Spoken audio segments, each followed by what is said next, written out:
찬 바람이 스며드는 창가에 앉아 나는 마른 기침을 삼켰다. 나는 이 낡고 해가 잘 들지 않는 작은 방에 갇힌 죄수와 같았다. 방 안은 내 세상의 전부였지만 그 창살 없는 감옥은 내 영혼을 서서히 갉아먹는 곳이었다. 며느리 김 여사의 표현을 빌리자면 나는 이미 쓸모없는 고철 덩어리나 다름없었다. 내 인생의 시계는 이미 오래전에 멈춘 줄 알았다. 남은 건 그저 이 고통 속에서 묵묵히 죽을 날만 기다리는 일뿐이라고. 새벽 5시 30분. 알람이 울리기도 전에 긴장감 때문에 자동으로 눈이 떠진다. 침묵은 곧 깨질 것이며 그 시작은 며느리의 날카로운 목소리라는 것을 본능적으로 알고 있었다. 조금이라도 늦잠을 자는 날은 없다. 하지만 어김없이 6시가 되면 방문 앞에서 날카로운 소리가 시작된다. 딱, 딱, 딱. 문이 아니라 마치 심장을 겨냥한 채찍 소리 같았다.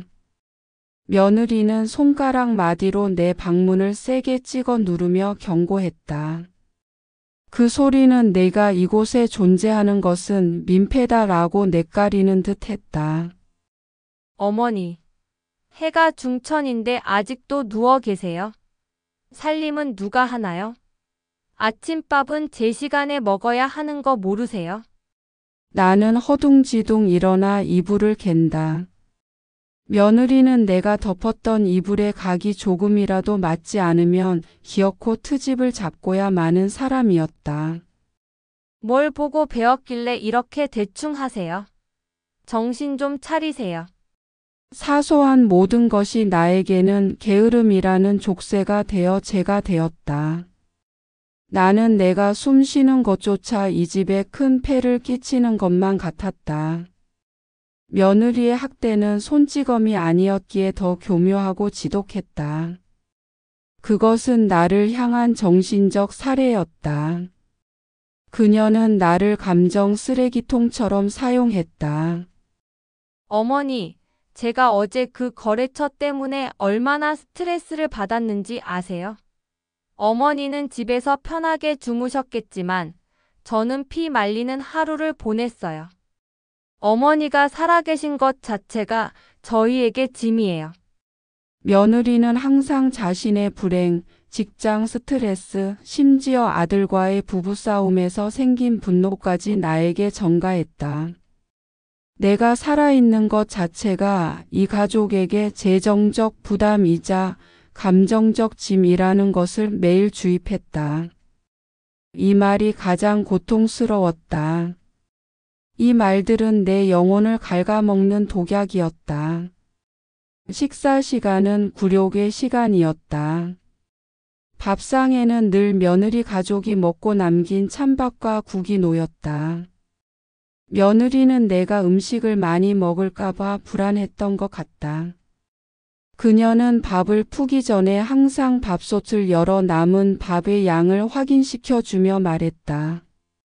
어머니, 오늘 남은 밥 이거밖에 없어요. 제가 딱 한 공기 밥만 남겼으니 나머지는 알아서 드세요. 많이 드시면 소화도 안 되고 병원비만 늘어요. 그리고 냉장고에 유통기한 하루 지난 두부 있는데 그거 데워서 드시면 돼요. 버리면 아까워요. 내가 좋아하는 생선이나 고기는 며느리 가족이 먹고 난 후 뼈나 자투리만 남았다. 며느리는 그걸 보란 듯이 내 밥상 위에 올려놓고는 어머니, 이거라도 드세요. 귀한 거니까요. 하고 비아냥거렸다. 목구멍에 억지로 넘어가는 찬밥은 모래알처럼 까글거렸고 눈물은 밥상 위에 뚝뚝 떨어졌다. 내가 왜 이 지경이 되었나? 평생을 헌신했는데 돌아온 것은 버려진 존재 취급뿐이었다. 가장 힘들었던 것은 내가 평생을 바쳐 키운 아들 경호의 방관이었다. 며느리가 나에게 모욕적인 말을 쏟아낼 때마다 경호는 일부러 신문을 들여다보거나 휴대폰만 만지작거렸다. 그는 현실을 직시하지 않으려는 자발적 방관자였다. 내가 용기를 내어 아들에게 호소했던 나를 잊을 수 없다. 경호야, 내 아내가 나한테 너무 심하게 말한다. 내가 좀 말해줘야 하지 않겠니? 경호는 깊은 한숨을 쉬더니 며느리 대신 나를 나무랐다. 어머니 또 그러세요? 어머니가 너무 예민하신 거 아니에요? 미영 씨가 어머니 걱정해서 하는 말인데 왜 그걸 그렇게 부정적으로 들으세요? 그리고 미영 씨가 회사 일 때문에 얼마나 피곤한데요? 어머니가 좀 맞춰주세요. 제가 어머니한테 매달 생활비 드리는 게 얼마나 큰 돈인지 아시잖아요. 미영 씨한테는 말도 못 꺼내요. 어머니가 좀 참으세요. 그때 나는 깨달았다. 아들은 이미 며느리의 편이었다. 경제적 주도권을 쥔 아내에게 찍소리도 못하는 비겁자가 되어 있었다. 그의 선택은 가장 쉬운 길 어머니의 희생이었다. 아들의 그 말이 내 심장에 박힌 마지막 못이었다. 나는 내 방으로 돌아와 이불을 뒤집었었다. 겨울이면 내 방의 난방은 항상 차단되었다. 며느리는 난방비를 아끼려는 명목으로 나를 냉골에 방치했다. 나는 두꺼운 솜니불을 뒤집어 쓰고 웅크려 지냈고 관절은 쑤시고 시렸다. 내가 가진 구형 피처폰은 며느리의 감시 아래 있었고 용돈도 없었다. 나는 외톨이였다. 매일 밤 나는 침대에 누워 생각했다. 정수가 너는 이제 쓸모없는 존재야. 죽을 날이나 기다려라. 이 집에서 나는 더 이상 엄마도 시어머니도 아니었다. 그저 며느리의 분풀이 대상이자 짐짝이었다. 내 손목에 묶인 시간은 희망을 향해 흐르지 않았다. 내 인생은 이대로 구석진 방에서 서서히 썩어가는 시체처럼 막을 내리는구나. 더 이상 기적은 없을 거라고. 그저 죽음만이 나를 이 고통에서 해방시켜줄 유일한 출구인 줄로만 알았다. 문득 아주 오래전의 얼굴이 떠올랐다. 젊고 가난했지만 나를 사랑했던 뜨거운 눈빛을 가졌던 남자. 민호. 하지만 그 이름은 너무나 멀고 희미해서 곧 현실의 고통에 휩쓸려 사라졌다. 나는 눈을 감고 이 지옥 같은 일상에 변화 따위는 없을 거라 스스로를 체념시켰다. 바로 그때였다. 현관 벨이 울렸다. 띵동. 며느리의 짜증 섞인 목소리가 거실에서 들려왔다. 누가 왔어? 아침부터 시끄럽게. 나는 침묵했다. 그 벨소리가 내 인생을 송두리째 뒤흔들 첫 번째 파문이 될 줄은 꿈에도 알지 못한 채. 띵동하고 현관 벨소리가 울렸다. 며느리 김 여사는 짜증을 감추지 못하고 현관으로 향했다. 나는 습관처럼 내 방으로 숨고 싶었지만 온몸이 굳어 복도 끝에 서 있을 수밖에 없었다. 누구세요? 저희는 그런 거 안 받아요. 며느리의 목소리에는 경계심이 가득했다. 그리고 그 목소리를 덮는 중후하면서도 묘하게 익숙한 남자의 목소리가 들려왔다. 실례합니다. 혹시 정숙 씨 댁이 맞습니까? 정숙 씨. 나를 그렇게 부르는 사람은 이 세상에 남아있지 않았다. 모두가 나를 어머니나 할머니라고 혹은 며느리처럼 짜증 섞인 호칭으로 불렀다. 나는 숨이 멎는 듯한 불안감과 함께 아주 희미하고 낯선 기대감이 온몸을 휘감는 것을 느꼈다. 며느리는 문을 활짝 열어주지 않고 좁은 틈 사이로 남자를 확인하더니 경계심을 더욱 노골적으로 드러냈다. 혹시 어머니 아시는 분이세요? 저희 어머니께는 볼 일이 없을 것 같은데요. 용건만 간단히 말씀해 주시고 가세요. 그때 남자의 시선이 며느리를 지나쳐 복도 끝에 서 있는 나에게 닿았다. 그는 고급 감색 양복을 말끔하게 차려입고 있었다. 나이가 지긋했지만 정갈하게 손질된 백발과 온화하면서도 강인한 눈빛이 그를 범접할 수 없는 신사로 보이게 했다. 그 눈빛은 깊고 온화했지만 그 안에 담긴 무언가가 내 심장을 후벼 팠다.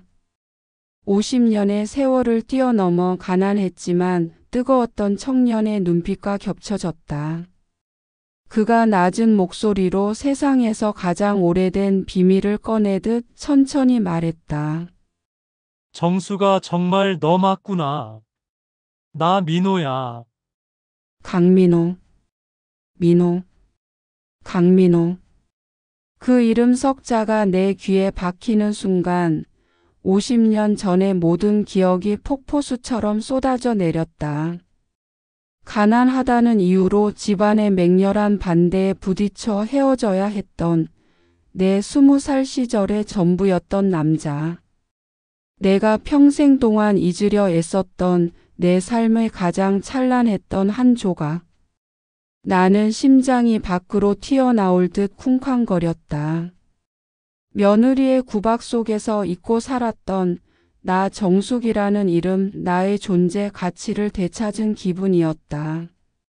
며느리는 내 옆에서 경악과 의심이 뒤섞인 표정으로 나를 번갈아 보았다. 네? 민호요? 그게 누군데요?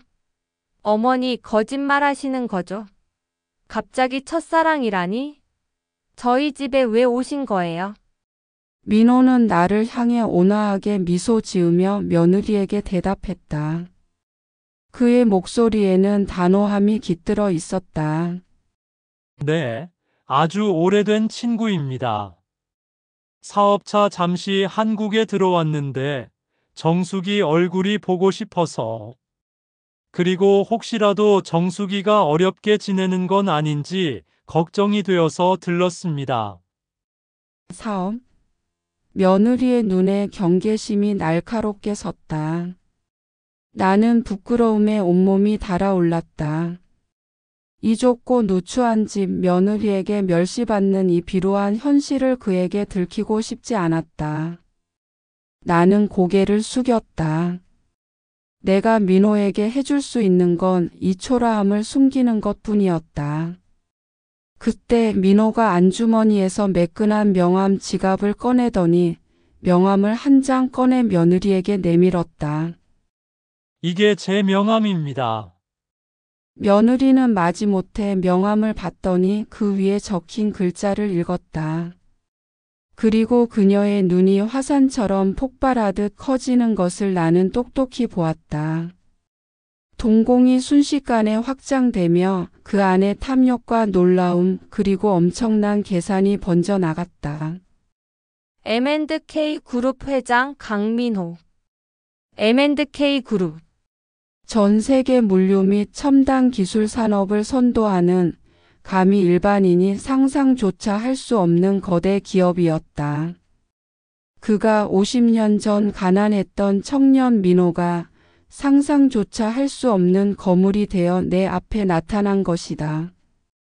며느리의 얼굴에는 방금 전까지 나에게 향했던 모든 경멸과 짜증이 순식간에 사라졌다. 대신 광적인 친절함과 노골적인 아부가 활짝 피어났다. 그녀는 명함을 두 손으로 공손하게 받들더니 90도로 허리를 숙이며 태도를 180도 바꾸었다. 어머머. 회장님, 저희 어머니 첫사랑이셨다니 이런 귀한 인연이. 죄송합니다. 제가 회장님을 알아보지 못하고 무례하게 굴었네요. 어서 들어오세요. 제가 당장 차를 준비하겠습니다. 아니, 차는 무슨. 제가 바로 최고급 인삼차라도 다려야죠. 방금 전까지 나에게 유통기한 지난 두부나 데워 먹으라고 윽박지르던 그 입이 맞나 싶었다. 재산 앞에서는 사람이 저렇게까지 자신의 영혼까지 팔아넘길 수 있구나. 나는 그 뻔뻔함에 소름이 돋았지만 동시에 이 상황이 나에게 가져올 변화에 대한 기대감으로 가슴이 떨렸다.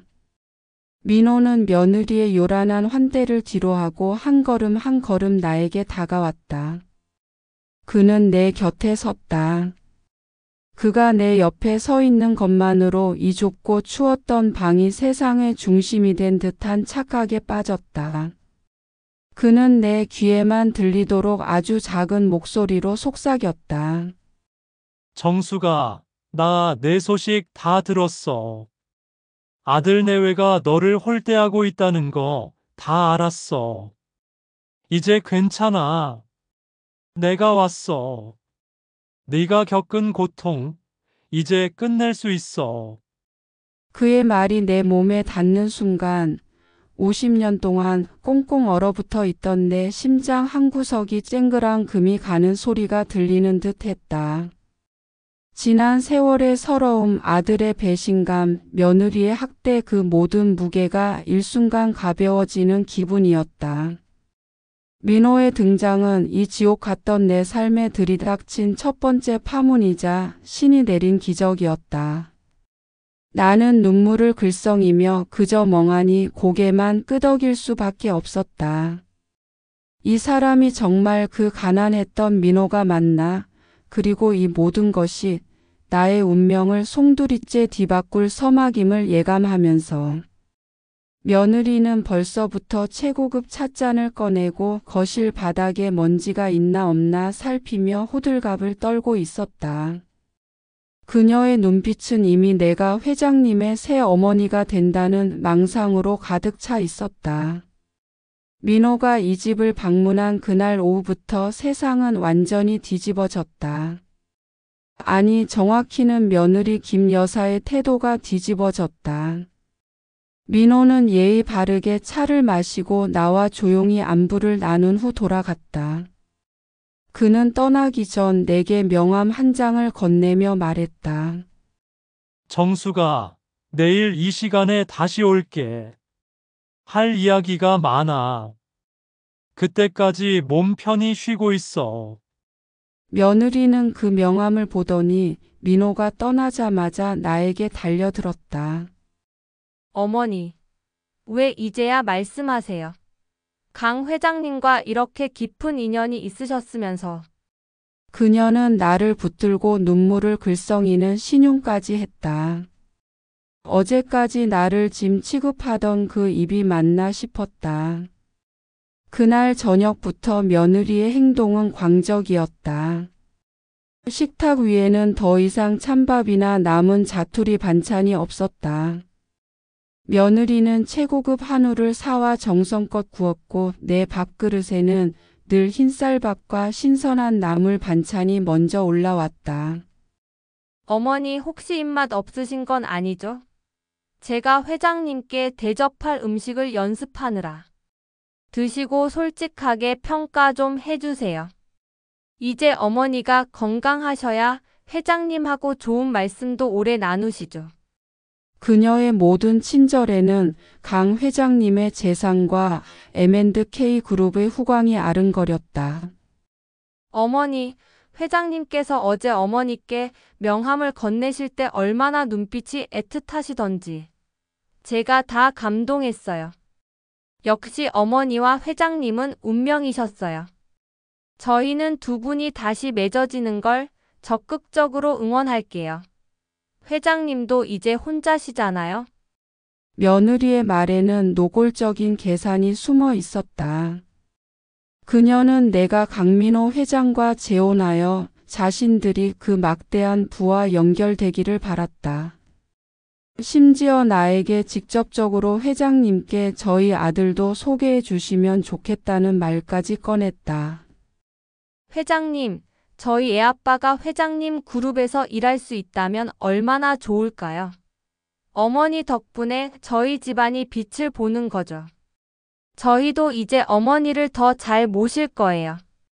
혹시 회장님께서 어머니 용돈으로 쓰시라고 돈을 주시면 저희에게 잠시 맡겨주세요. 어머니가 큰돈 관리하기 힘드시잖아요. 나는 며느리의 파렴치함에 치가 떨렸지만 겉으로는 아무 말도 하지 않고 그저 미소만 지었다. 때를 기다려야 한다. 50년의 고통을 견딘 나였다. 이까지 가식을 견디지 못할 이유가 없었다. 나는 내 방으로 돌아와 곰곰이 생각했다. 민호는 정말 나를 잊지 않았던 걸까? 아니면 나에게 진 빚이라도 갚고 싶어 하는 걸까? 어젯밤까지는 내가 죽을 날만 기다리는 쓸모없는 존재였는데 하루아침에 거대 기업 회장의 첫사랑이라는 타이틀이 붙으니 이 모든 사람들이 나에게 아첨하고 있다. 내 가치는 내가 가진 존엄성이 아니라 민호의 재산에서 나오는 것이었다. 며느리의 아부는 역겹지만 동시에 지난 10년간 내가 잃었던 존중을 대신 채워주는 듯한 기이한 위안을 주었다. 이 달콤한 가식에 덫에 빠지면 안 된다. 나는 민호의 재산이 아닌 나를 구박했던 이들에게 복수하고 싶었다. 특히 그 비겁한 아들 경호에게. 다음 날 민호는 약속대로 다시 찾아왔다. 며느리는 아들 경호까지 일찍 퇴근시켜 민호를 극진히 대접했다. 경호는 며느리에게 귓속말로 어머니에게 잘 보여라. 재산 상속 문제 걸려 있다고 속삭이는 것을 내가 똑똑히 들었다. 민호는 나에게 밖에서 따로 이야기를 나누자고 제안했고 며느리는 기꺼이 우리를 배웅하며 최고급 외제차 문까지 열어주었다. 고급 레스토랑 창가 자리에 앉아 우리는 50년 전의 이야기를 나누었다. 민호는 성공한 사업가였지만 내 앞에서는 여전히 순수한 청년 민호의 모습이었다. 정수가 내가 널 얼마나 찾아다녔는지 몰라. 네가 결혼했다는 소식만 듣고 포기했지. 그런데 몇 년 전 내 아들 명의로 된 부동산을 우연히 접하면서 내 상황을 짐작했어. 그리고 내 사람들을 시켜 네가 당한 일들을 모두 확인했어. 이 좁은 방에서 너 혼자 얼마나 고통스러웠니? 민호는 내 손을 잡았다.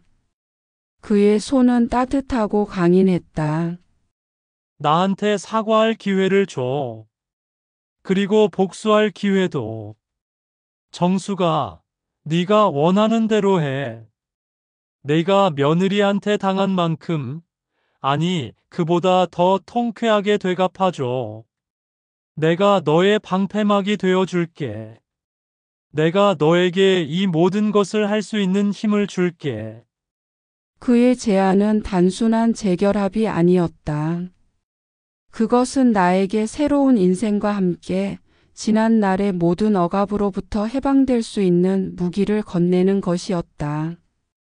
나는 눈물을 닦았다. 이 순간 내 인생의 종말을 기다리던 시어머니 정숙은 죽고 복수를 꿈꾸는 정숙이 다시 태어났다. 나는 고개를 끄덕였다. 민호야, 고마워. 내가 원하는 대로 해도 되겠니? 나는 그들이 나에게 했던 대로 똑같이 되갚아주고 싶어. 민호는 환하게 웃었다. 물론이지. 네가 원하는 건 뭐든지 해.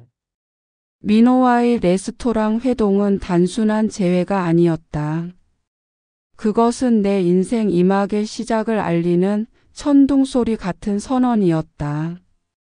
민호는 나에게 힘을 주었고 나는 그 힘을 이용해 지난 10년의 치욕을 갚기로 결심했다. 복수의 칼날은 이미 날카롭게 갈려 있었다. 민호는 다음 날 나에게 깜짝 놀랄 만한 선물을 건넸다. 내가 며느리에게 멸시받고 살던 그 집 명의를 몰래 확인한 민호는 나에게 엄청난 액수의 부동산 관련 서류와 함께 해외은행에서 발급된 프리미엄 신용카드를 내밀었다. 서류를 펼치자마자 나는 숨을 들이마셨다. M&K 그룹 자회사 지분 양도 서류, 그리고 강남 최고급 주상복합 아파트 매매 계약서. 민호는 내 손을 잡고 부드럽게 말했다. 정수가, 이건 내가 내 구박받은 시간에 대한 보상이다. 그리고 내 복수를 위한 발판이기도 해. 저 며느리한테 되갚아줄 수 있는 권력이야. 이 돈과 권한으로 네가 하고 싶었던 대로 해. 내 마음 가는 대로. 내가 뒤를 봐줄게. 너는 이제 M&K 그룹의 주요 주주야. 이 사실을 비밀로 해. 복수의 카드는 마지막에 써야 짜릿하니까. 나는 그 자리에서 눈물을 닦으며 서류에 서명했다. 그동안 쌓였던 모든 서름이 한꺼번에 터져 나오는 듯 했다. 내 복수극에 막이 오르는 순간이었다. 나는 민호가 준 신용카드를 가슴에 품고 집에 돌아왔다. 집에 돌아오자마자 며느리 김 여사는 초조하게 나를 기다리고 있었다. 그녀의 눈빛은 내가 아닌 내 손에 들린 가방을 뚫어지게 보고 있었다. 그녀는 내가 민호에게서 무엇을 받아왔는지 촉각을 곤두세우고 있었다. 나는 거실 소파에 앉았다. 이 소파는 지난 10년간 며느리만 앉았던 자리였다. 나는 다리를 꼬고 며느리가 나를 내려다보던 그 자세를 취했다. 며느리는 내가 앉으라고 할 때까지 감히 앉지 못하고 서성거렸다. 김 여사, 내일 아침은 내가 해주는 게 아니라 내가 준비해야 할 것 같구나. 며느리의 눈이 커졌다. 지난 10년간 며느리는 주말에만 아침 식사를 준비했고 평일 아침은 늘 내 몫이었다. 네?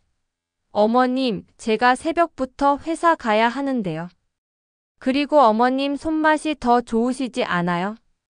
차가운 미소를 지으며 아니 이제는 내가 매일 아침을 준비하면 혹시라도 내가 나에게 짐이 된다고 생각할까봐 걱정돼서 말이야. 내가 직접 준비해. 그리고 7시 정각에 내 방으로 가져와. 늦으면 안 돼. 늦으면. 내가 전에 나한테 했던 말 기억하지? 밥은 7시 정각에 차려져 있어야지 말이야. 며느리의 얼굴이 하얗게 질렸다. 그녀는 내가 했던 말을 기억하고 있었다. 하지만 강 회장님과의 관계를 생각했는지 바로 머리를 숙였다. 어머니. 알겠습니다. 제가 준비해서 7시 정각에 가져가겠습니다. 그녀는 굴욕적인 표정이었지만 감히 토를 달지 못했다. 나는 며느리가 예전에 나에게 했던 복종을 요구하기 시작했다. 아, 이 얼마나 달콤한 복수인가. 10년간 겪었던 수치심이 지금 이 순간 해독되는 기분이었다. 하지만 동시에 씁쓸했다. 며느리가 나에게 순종하는 이유는 내가 아닌 민호의 재산 때문이라는 것을 알기에. 그럼에도 이 통제권은 놓치고 싶지 않았다. 나는 이 통제권으로 내 지난날의 고통을 하나하나 되갚아줄 참이었다. 다음 날 아침 며느리는 7시 정각에 문을 두드렸다. 그녀가 차려온 밥상은 완벽했지만 나는 며느리가 나에게 했던 말을 그대로 돌려주었다. 김 여사, 미안하지만 내가 차려준 밥은 맛이 없어서 못 먹겠어. 나가서 사 먹는 게 낫겠어. 그리고 이 밥상은 내가 치워. 완벽하게 치워. 먼지 한 톨 없게. 며느리는 입술을 깨물었지만 나에게 반항할 수 없었다. 나는 며느리가 보는 앞에서 민호가 준 프리미엄 신용카드를 꺼내 긁으며 아침 식사를 하러 집을 나섰다. 가슴이 얼마나 통쾌했는지 모른다. 나는 지금 잃어버렸던 존엄을 되찾고 있었다. 며느리는 두려움과 탐욕 사이에서 갈등하며 내가 시키는 모든 것을 군말 없이 수행하기 시작했다. 복수의 씨앗은 이제 뿌려졌고 곧 싹을 틔울 것이다. 민호가 내게 건넨 프리미엄 카드의 위력은 상상 이상이었다. 며느리 김 여사는 내가 그 카드로 매일 최고급 레스토랑에서 식사를 하고 명품관을 드나드는 것을 알게 되었다. 그녀의 눈빛은 내가 아닌 내 지갑 속 강민호 회장의 재력을 향해 있었다. 그 탐욕이 며느리의 모든 존엄성을 짓밟고 나에게 굴종하게 만들었다. 나는 며느리가 나에게 했던 모든 학대의 방식을 그대로 되돌려 주기 시작했다. 이것은 단순한 괴롭힘이 아니라 10년간 내가 겪었던 고통을 그녀에게 똑같이 체감하게 해주는 심리적 복수였다. 며칠 후 며느리는 저녁 식사 후 온 가족이 먹고 남은 찬밥과 찌개 자투리를 내 방 앞에 조용히 가져다 놓았다. 마치 내가 전날까지 그녀에게 받았던 대접 그대로 말이다. 나는 밥상을 발로 툭 밀어냈다. 김 여사, 이거 다시 가져가. 그리고 내가 내 방에서 한 말 기억하지? 내가 전에 뭐라고 했니? 어머니가 해놓은 음식은 맛이 없어서 못 먹겠어요. 차라리 시켜 먹는 게 낫지. 이 찬밥 내 입에는 맞을지 몰라도 내 입에는 안 맞는다. 며느리는 얼굴이 새빨개졌다. 그녀는 밥상을 치우는 내내 굳은 표정이었지만 아무 말도 하지 못했다. 그리고 다음 날 아침 나는 며느리가 가장 아끼는 식재료인 최고급 한우를 사서 유통기한을 하루 넘긴 채로 며느리에게 돌려주었다. 김 여사, 이 한우 버리면 아깝지? 내가 좋아하는 거니까 내가 알아서 먹어. 귀한 거니까 말이야. 참고로 오늘 유통기한이 하루 지났단다. 며느리는 눈물을 글썽였지만 억지로 그 한우를 처리해야만 했다. 그녀의 눈에는 증오가 담겨 있었지만 그 뒤에는 강민호 회장의 재산이라는 거대한 벽이 그녀의 목소리를 막고 있었다. 나는 며느리가 나에게 했던 대로 그녀가 잠들려는 늦은 밤에 일부러 거실에서 시끄럽게 TV를 틀었다. 며느리가 잠에서 깨어 방문을 열고 나오자 나는 시큰둥하게 말했다. 김 여사, 혹시 불편했니? 젊은 사람들은 원래 새벽에 활동하잖아. 나는 이제 젊은 사람들과 어울려 살아야 하니 내가 이해 좀 해줘야지. 그리고 겨울이 다가오자 나는 난방비 통제를 시작했다. 내 방은 며느리 방보다 따뜻하게 틀고 며느리 방 난방은 껐다. 며느리가 추위에 떨며 나에게 항의하자 나는 10년 전 그녀가 나에게 했던 말을 그대로 돌려주었다. 김 여사, 내 방은 해가 잘 들어서 따뜻해. 난방비 너무 나오면 아깝단다. 젊은 사람은 추위에 강해야지. 아들 경호는 이 상황이 불편해 나와 며느리 사이에서 눈치를 보기 시작했다. 그는 이 모든 것이 어머니의 히스테리라고 치부하려 했다. 어머니, 아무리 회장님과 가까워지셨다고 해도 미영 씨한테 너무 심하게 하시는 거 아니에요? 어머니도 이제 회장님 앞에서 체면 좀 생각하셔야죠. 나는 아들을 똑바로 쳐다봤다. 그의 비겁한 방관이 이 모든 지옥을 만들었다. 경호야, 넌 내 아내가 나에게 10년 동안 어떻게 했는지 눈으로 보고도 모른 척했지. 내가 모른 척한 그 시간의 대가를 내 아내는 지금 치르고 있는 거란다. 내가 내 아내를 걱정할 시간에 어머니를 한 번이라도 더 돌아봤다면 이런 일은 없었을 거야. 앞으로도 모른 척한다면 내 대가도 만만치 않을 거다. 아들은 내 차가운 눈빛과 단호한 경고에 입을 다물었다. 그는 재산 앞에서 며느리에게도 나에게도 굴종해야 하는 가장 비참한 존재가 되었다. 나의 일상은 복수와 함께 민호와의 새로운 행복으로 채워졌다. 민호는 매일 나에게 꽃을 보냈고 세계 각국의 최고급 레스토랑에서 저녁 식사를 대접했다. 며느리는 우리가 데이트하는 동안 내 방에 들어와 청소와 빨래를 하며 나를 기다렸다. 민호는 나를 정숙 씨가 아닌 내 사랑이라고 불렀다. 50년 만에 느껴보는 설렘이었다. 정수가 50년 전에는 내가 너무 가난해서 내 옆에 당당하게 설 수 없었어. 이제는 달라. 너는 세상에서 가장 아름답고 존중받아야 할 사람이야. 네가 원하는 건 뭐든지 해. 그리고 네가 웃는 모습을 보니 나도 살맛이 난다. 민호의 따뜻한 말 한마디가 나에게는 최고의 보상이었다. 복수가 씁쓸함을 남겼다면 민호와의 재회는 내 삶에 새로운 가치를 부여했다. 이 통쾌한 역전극은 나에게는 잃어버렸던 50년을 되돌려주고 있었다. 나의 일상은 이제 완벽한 역전극이었다. 나는 구석방의 짐짝이 아니라 집의 실질적인 여왕이었다. 며느리 김 여사는 여전히 나에게 증오를 품고 있었지만 그보다 더 큰 탐욕이 그녀의 증오를 짓눌렀다.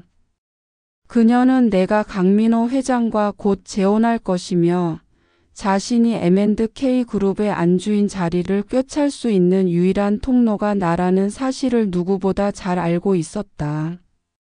며느리는 이제 노골적으로 나의 심기를 살피고 아양을 떨기 시작했다. 그녀는 나에게 어머니 대신 정숙 마마님이라고 부르기를 주저하지 않았다. 마마님, 오늘 회장님과 드신 프랑스 요리는 입맛에 맞으셨어요. 역시 회장님 안목은 다르세요. 제가 마마님을 위해 오늘은 특별히 손톱 정리를 해드릴게요. 회장님께 언제나 예쁜 모습만 보여드려야죠. 나는 며느리가 나에게 했던 모든 모욕적인 심부름을 똑같이 시키기 시작했다.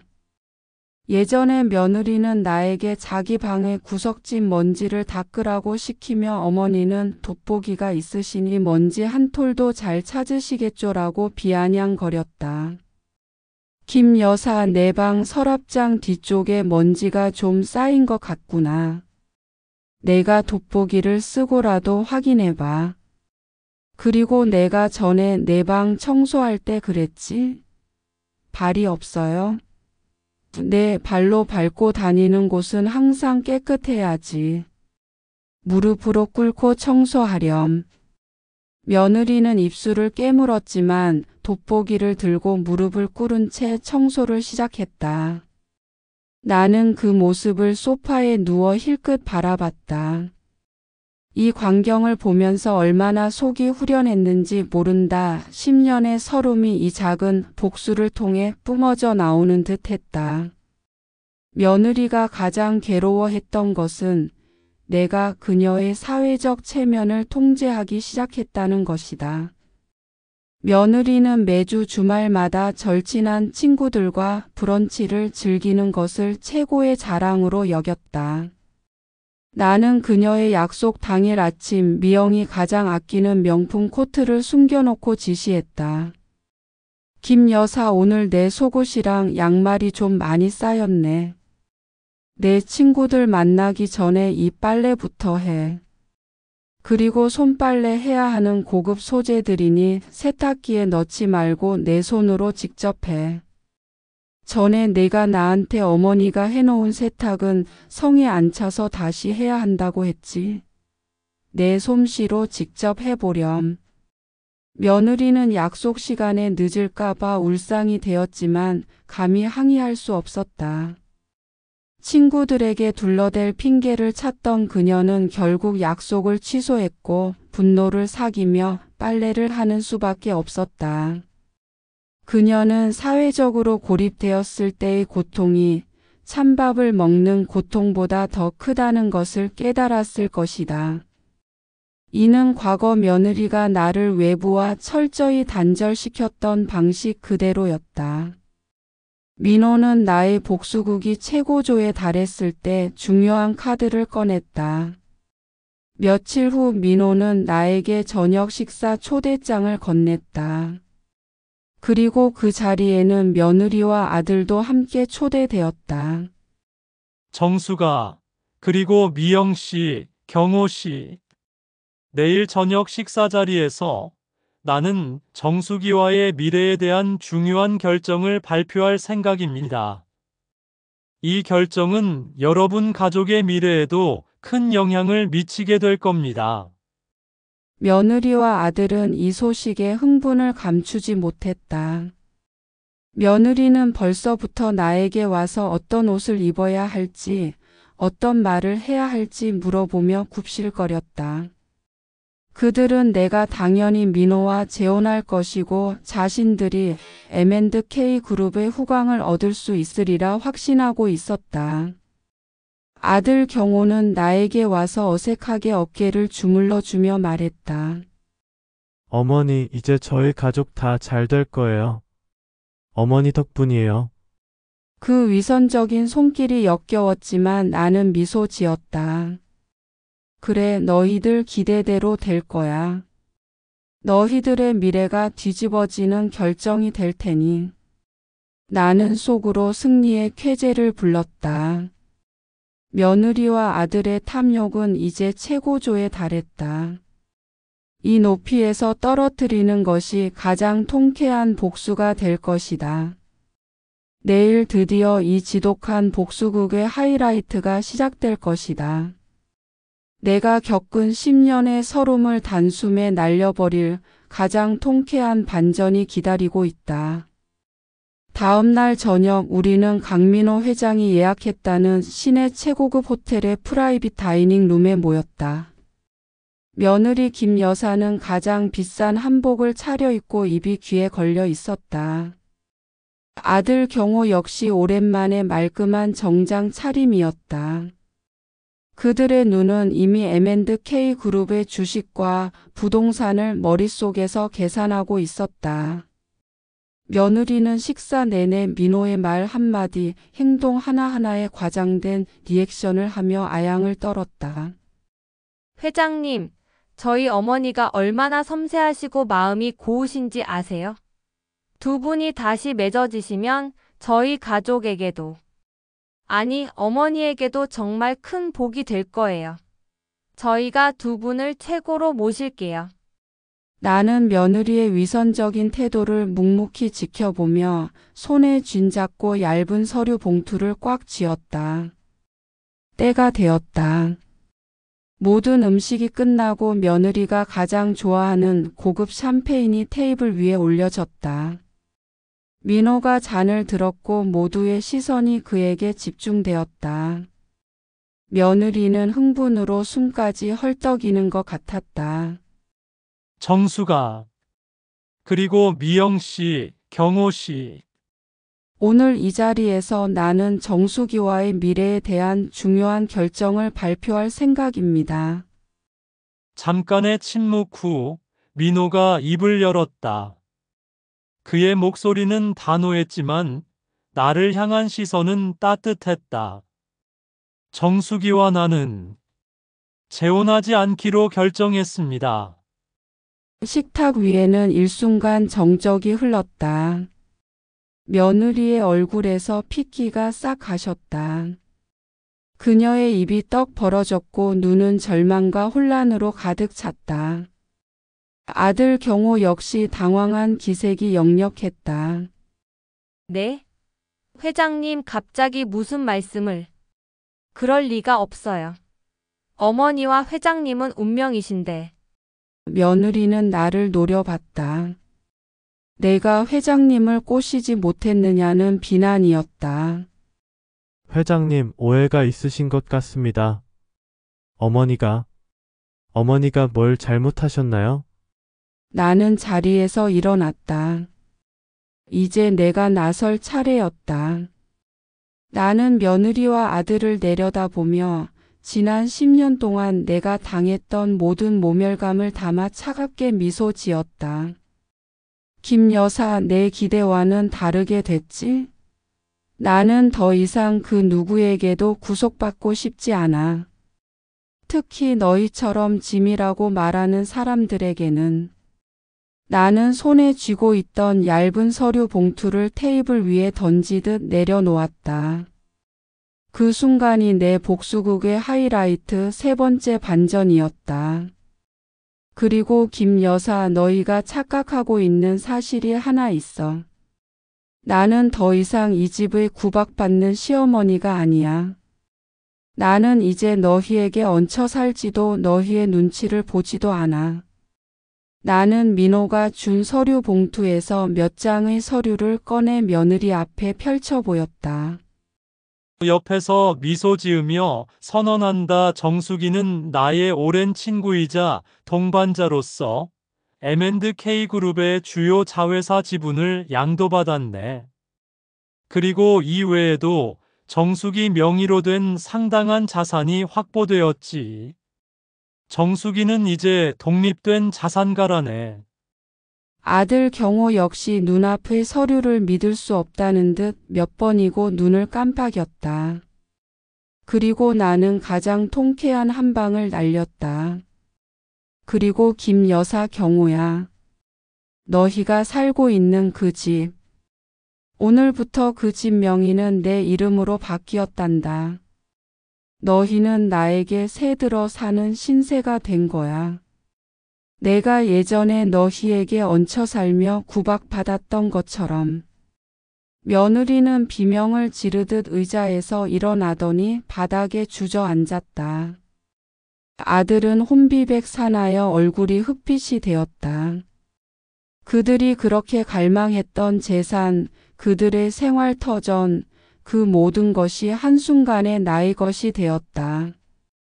김 여사는 바닥에 꿇어앉아 울부짖으며 어머니, 거짓말이죠. 제가 잘못했어요. 제발 한 번만 용서해 주세요.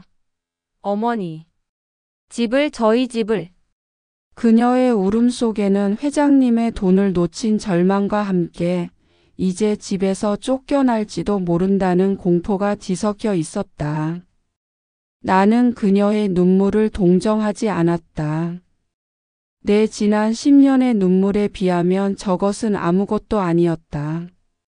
김 여사, 이제 이 집은 내 거야.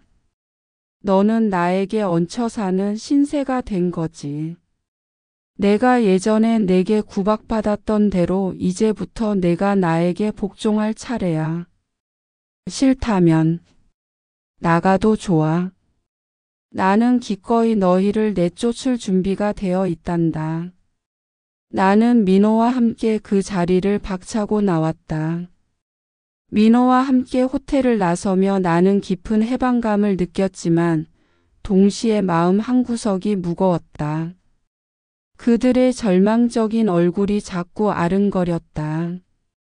내가 겪은 고통을 그들에게 똑같이 대갚아주는 것이 과연 진정한 종결일까? 그들이 재산 때문에 무릎 꿇는 모습을 보는 것은 통쾌했지만 그것은 또 다른 증오를 낳을 뿐이었다. 나는 민호가 준 힘으로 그들을 파멸시키는 대신 내 삶의 평화를 찾기로 결심했다. 민호는 내 복잡한 심경을 읽었는지 그저 따뜻한 손길로 내 손을 감쌌다. 정수가, 네가 원하는 대로 해. 복수를 멈추고 용서하는 것도 내가 그들에게 줄 수 있는 가장 큰 벌일 수도 있어. 내가 행복해야 내 마음도 편하다. 다음 날 아침 우리는 집으로 돌아왔다. 현관 앞에 무릎 꿇고 앉아있는 며느리 김 여사와 아들 경호가 보였다. 그들의 모습은 어제 호텔에서의 절망 그 이상이었다. 며느리는 고급 한복 대신 낡은 평상복을 입고 있었고 얼굴은 눈물과 회한으로 얼룩져 있었다. 며느리의 진정한 참에 그들은 내가 현관문을 열고 들어서자마자 고개를 숙였다. 며느리는 이전처럼 재산을 언급하지 않았다. 어머니 집은 저희가 어떻게든 나가겠습니다. 하지만 지난 10년 동안 제가 어머니께 했던 모든 모진 말과 행동, 진심으로 용서해 주세요. 저는 어머니를 짐짝 취급했지만 사실 제가 이 집의 짐이었습니다. 어머니께 스트레스를 풀고 제가 살기 바빴습니다. 어머니께 찬밥을 드리고 난방을 끊었던 제 잔인함을 후회합니다. 제발 저희의 죄를 뉘우칠기에만 주세요. 저희 아들에게 부끄럽지 않은 엄마가 되고 싶어요. 아들 경호 역시 눈물을 쏟아냈다. 어머니, 제가 비겁했습니다. 아내에게 찍소리 못하고 어머니가 고통받는 것을 보면서도 모른 척했습니다. 그게 가장 큰 죄입니다. 미영 씨를 탓할 자격도 없습니다. 제가 어머니의 아들로서, 남편으로서 마땅히 해야 할 일을 외면했습니다. 어머니, 돈이고 집이고 다 필요 없으니 부디 아들을 용서해 주세요. 그들의 사과에는 과거의 탐욕이 아닌 진정한 뉘우침이 담겨 있었다. 그들의 무릎 꿇음은 재산 앞에서 숙인 굴종이 아니라 스스로의 죄를 인정하는 참회의 자세였다. 50년의 세월을 겪은 나는 그 눈물 속에 담긴 진심을 구별할 수 있었다. 나는 소파에 앉아 길게 숨을 내쉬었다. 지난 10년간의 고통이 주마등처럼 스쳐 지나갔다. 내가 이들에게 복수한다면 나 또한 그들과 똑같은 증오의 감옥에 갇힐 것이다. 그래, 나는 그들의 비참함이 아니라 나의 평화를 원한다. 민호의 사랑을 받은 나는 더 이상 과거의 상처에 갇힐 필요가 없었다. 용서하는 것이 나를 완전히 해방시키는 길이었다. 경호야, 미영아. 일어서거라. 너희의 진심을 알겠다. 나는 너희를 용서하겠다. 다만 내가 너희에게 겪은 일들을 절대 잊지 마라. 그리고 이 집은 그대로 너희에게 맡길 것이다. 이 집 명의는 너희에게 돌려줄 테니 안심해라. 며느리와 아들은 놀라움과 감사함의 말을 잇지 못했다. 나는 그들에게 마지막이자 가장 중요한 조건을 제시했다. 하지만 조건이 있다. 나에게 진정한 효도를 하거라. 그리고 김 여사, 너는 앞으로 나를 어머니로서 존중해야 한다. 내가 너희를 용서했으니 너희도 이제 이웃을 사랑하며 살아가야 한다. 내가 이 집에서 편히 지낼 수 있도록 너희는 이제부터 가족 모두의 행복을 최우선으로 생각하며 살거라. 그 후 우리 가족의 일상은 완전히 변했다. 며느리의 친절은 더 이상 계산된 아부가 아니었다.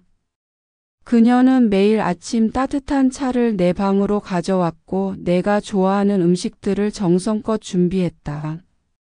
찬밥과 유통기한 지난 두부 대신 진심이 담긴 밥상이 차려졌다. 아들 경호는 퇴근 후 내 방에 들러 안마를 해주고 하루의 안부를 묻는 것을 잊지 않았다. 그들의 눈빛에는 진정한 효도와 존경이 담겨 있었다. 나는 10여 년 만에 아들의 따뜻한 사랑을 되찾았다. 그리고 민호는 나에게 세상 전부였다. 우리는 재혼 대신 서로의 영원한 동반자가 되기로 했다. 나는 그가 마련해 준 한강이 내려다 보이는 고급 아파트에서 살며 민호와 함께 전 세계를 여행했다.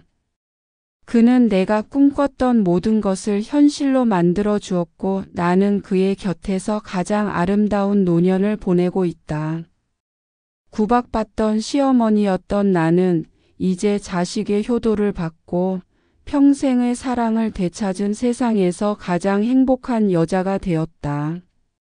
나는 용서했고 그 용서가 내게 가장 큰 축복으로 돌아왔다. 내 삶은 이제 빛으로 가득하다.